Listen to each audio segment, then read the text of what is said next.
Hello, I'm Landon Kurt-Noel, and I have had the pleasure of leading the team to maintain this wonderful machine known as Cisco Espresso Central. Cisco Espresso Central is located in Cisco Building 2 in San Jose on the second floor. This machine has a long and rich history and has been intricately tied with a wonderful UCS product. This is a Faema E98 President machine. It was manufactured in 1998. It was purchased by Mario and Luca.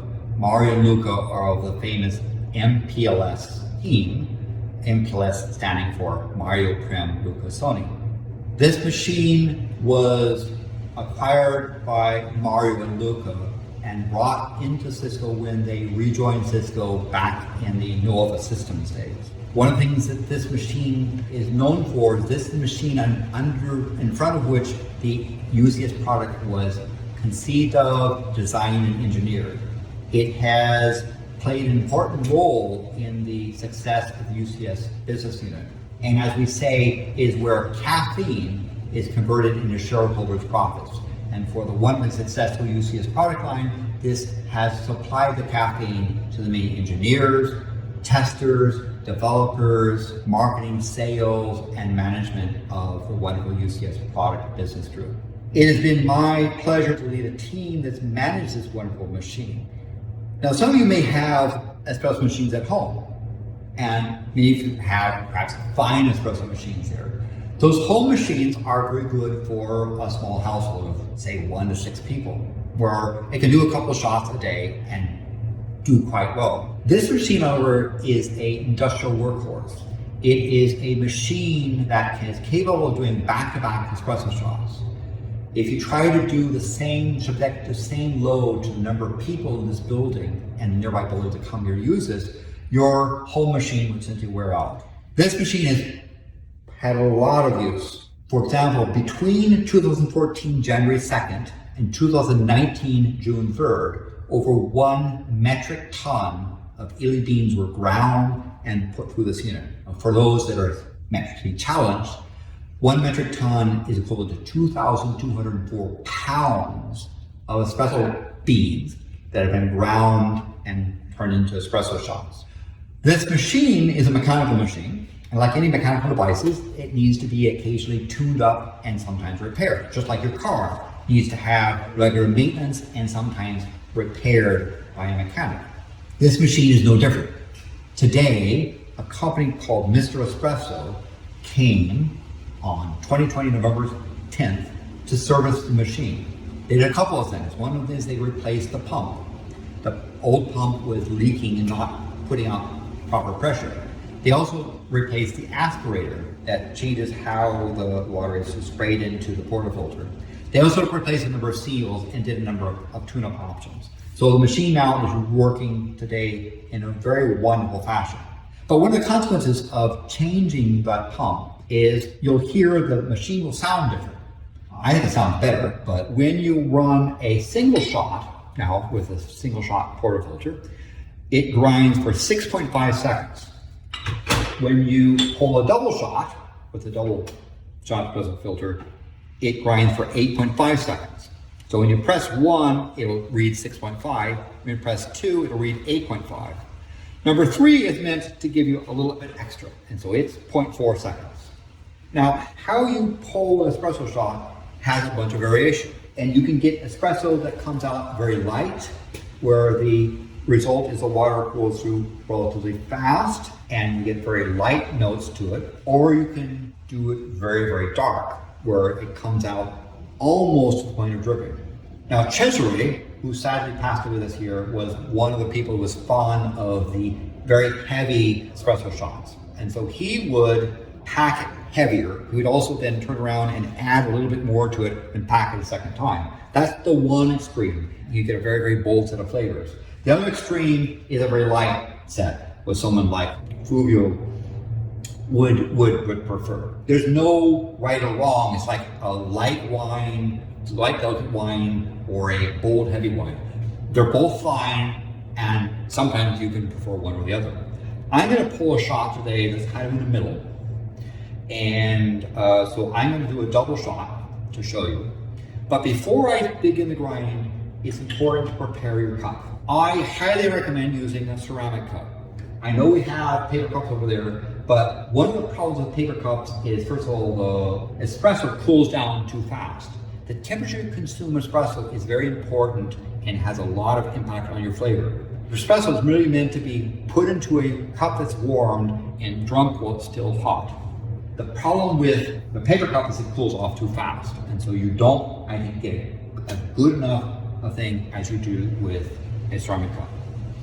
Another thing is it's very important your ceramic cup to be up to temperature. If you take a cold cup and put hot espresso into it, you'll get a lukewarm thing, and again, you won't have as good of experience. So before you grind, you need to prepare your ceramic cup. So you place it under this unit here, and you turn it on. And you let the water fill up and actually overflow. It's okay that it overflows, goes into this tray because there's a nice hole and goes straight into the sink. But this is going to begin to heat up the ceramic cup. Overflowing also helps sterilize the rim. In this day of pandemic, that's a good thing. So while that cup is heating, now you can grind your shot. So you press time. In the case of this double, we're going to press 2. I'm going to put the portafilter in here and press start. I'm going to leave it there until it completely finishes. Don't pull it out early. Leave it there for the full time.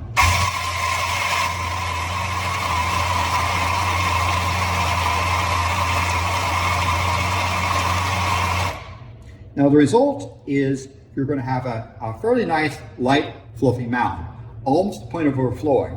What I would recommend that you do when you get this stage is put it down here into this spot and take your packer and give it a light tap. Now when you do, you're getting a bunch of grinds on the edge. Take your finger and pull those grinds back into the center. Now you're ready to do what's called a pack and polish. This is going to be a matter of I'm going to push it down, I'm going to give it some force but not too much, and I'm going to twist it. And I'm going to make sure it's level. I'm going to use my fingers to make sure when it spins around, I maintain a level thing. That's important because if you come down to the side and push it like this, as extreme, the water is going to being forced through is going to find the path of least resistance. It means that all the water will go through in a one small spot. Those espresso machines will be cooked to the point of being burnt. The other part of the portafilter will be virtually unused. So the result will be you'll get watery, burnt espresso, not a very good experience. So you want to make sure it's level, and you want to twist and pack it at the same time. So notice my fingers here, I'm doing this twist and pack, keeping it level. This is called a polish. The polish is going to, and I didn't push it down too hard. If you're someone like Cesare, you would do that, but in my case, I'm wanting sort of something in the middle. And that twist and polish is going to give you a nice hard surface that will slow down the rate at which the water goes through the coffee grounds, controlling how much you cook the beans. Another thing that's important is that you still have a bunch of grinds on the edge. It's important you clean those off. The reason why is that it's important when you put the portafilter into the machine to get a good seal. If you leave little specks on the surface, when you push up against it, it will create a gap. And the water will find this path of least resistance will flow out over the set. It will also carry grinds, and the result is you won't get enough water going through, and you'll get some grinds in the bottom, and you won't have as good of an espresso shot. So be sure that you clean the rim and the flanges before you put it in. The next thing is you want to get a good seal. A mistake some people make is they put it in here and they're kind of timid and think they don't want to break this in. You want, if you leave it like that, you run a good chance of the pressure causing it to sort of twist and grind. It'll pop out and clang onto the metal surface, and you'll get spray, stuff all over the place, greater mess. So you want to give it a good squeeze. Do what I call the Lucas squeeze, where you put your hand here, you put here, and you give it a nice, you give it a good push. Right? This is an industrial machine. Give it a nice push to make sure you've got a good, firm grip against the top. Now this cup, which has had the hot water in it, is now nice and up to temperature. Take and dump it into this pot here. It's okay because it will drain into the sink. Place the cup underneath here, and if we've done our job right, a couple things will happen. First of all, there'll be a delay between when I press it on and when it starts to come out. That's the water working its way through the portafilter and cooking the beans. The second thing is that it won't come out gushing.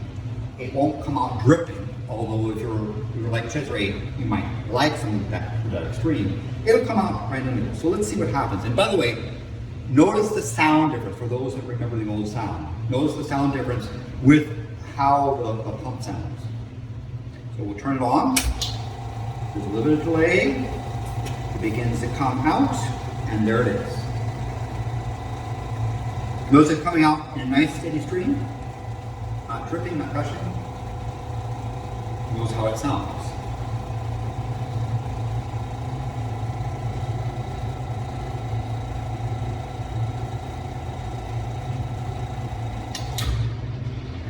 So that was the time it took to fill up that espresso cup at sort of a moderate speed coming through there. The result, when you look at it, is a wonderful, because this foam here contains a lot of flavor and it'll be a wonderful taste. Let's see how it does. That is a good shot of espresso. Now, it's important that you consume your espresso right away, but it's also important to clean up so the next person gets a good thing. Never leave the portafilter in here, especially with grinds. Clean it. So one thing you want to do is unpack it. And if you've done it right, you won't see a bunch of soupy stuff on the top. It'll be cooked, but it won't be burnt or black. It won't be soupy. Next thing is you want to dump it into the packing filter. There's a rubber bar that's meant to be whacked against. And so I'm going to take this thing over and give it a good thump. Right, when you do that, the result comes out as what's called a puck. And this is a thing that's not crumbly, it's not watery, it's kind of in the middle. That shows you've got a good shot. The next thing you want to do is you want to clean the portafilter. So use this water to clean it. Don't use the sink. The sink's water is too cold. If you use the sink water, you'll chill down the portafilter, and the next person won't have as good of an espresso shot. Use this water and let it pour there. It's okay to have it pour there. Let it do its thing and then put it up on the top. It's okay even if it drips, because the water that drips on the top will go down through the machine and out from the set. Finally, give this on-off button a little bit of click on. There's a little bit of grinds that will stick to the top of it, and that pushes the grinds out so they won't sit there and rot and affect the flavor of the next person. And then, of course, enjoy your espresso. Now, in the tradition of Mario and Luca, when they would leave Cisco, the machine they brought over would then be given over to a caretaker. And I had the honor and distinct pleasure of being the person they turned this fine machine over to. And in that same tradition, I am announcing that I am retiring from Cisco. 2020 November 30th will be my last day at Cisco. And in keeping with that tradition, I am happy to announce that there's a team led by Maxine, Giancarlo, and Margaret who will be maintaining this team. Doesn't need your help, however. One of the secrets of this machine is that it's maintained well by Mr. Espresso, but it's also cleaned on a regular basis. Just like you would have a food processor or blender, after you use it, you clean it, this food product needs to be cleaned on a regular basis. If you don't, you'll get buildup of oils, you get organic matter that will rot, and you'll get a bad experience. Part of the quality of this machine is the fact that it's been cleaned on a regular basis. When this building is back to normal occupancy, I recommend that this machine be cleaned at least 3 times a week, preferably 5 times a week. But Giancarlo and Maxine can't do it all themselves. So I'm hoping that some of you will approach them and say, I want to be part of the team. If you're part of the espresso team, you'll do a couple of things. First of all, you will have a key for the espresso vault. That's room 224 in building 2 on the 2nd floor, where the stock of elite coffee beans are kept. So you can be the one to go if we start running low, come out and bring a new can. Secondly, you're part of the team that cleans it. Cleaning takes maybe 5 minutes or so over time. It's using this device here that has no holes. there's a particular scrub that's used, and that back flushing helps scrub out and rinse to make sure this machine is clean and is a good machine. So I'm hoping that you will ask Maxime and Giancarlo to be trained on how to clean it, as well as to then be part of the team. Because if it's cleaned on a regular basis, the espresso that this machine is capable of producing will be excellent. This machine, built in 1988 and brought to us by Mario and Luca, has many decades of service left in it. It is, if it's properly maintained, it will run for many, many, many years. And if it's properly cleaned, it will produce great espresso, allowing us to convert that caffeine into shareholders' profits for Cisco shareholders. Again, it's been my pleasure to be a part of the team that took over maintenance of the machine. I'm pleased to announce that Maxime and Giancarlo and Margaret have agreed to take over the mantle of maintaining this machine. I look forward to the result of this machine and of those that use it. Thank you again for the time, and hope that you will have a wonderful espresso. Thank you.